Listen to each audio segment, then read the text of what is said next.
The first morning after they finished pouring, the valley didn't sound the same. For 70 years, Cottonwood Creek had sung. You could hear its voice even through the walls.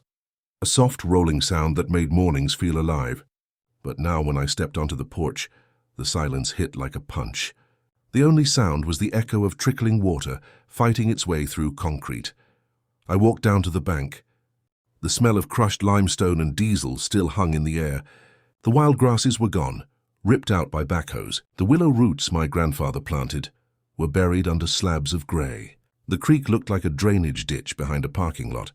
Martha came out with 2 cups of coffee. She didn't say anything at first, just stared. Then, in a quiet voice that broke halfway through, she whispered, "They killed it, Dale." She was right, all the fish were gone. The water ran shallow and hot, bouncing off the concrete like sunlight off a mirror. Even the birds had stopped coming. It felt like the valley had lost its heartbeat. That night I couldn't sleep. I sat in my workshop staring at old photos of my grandfather building the bridge. Sleeves rolled up, cigarette in his mouth, sweat dripping onto stone. He'd fought through war to build something lasting, and now a real estate agent with a Tesla had erased it in a weekend.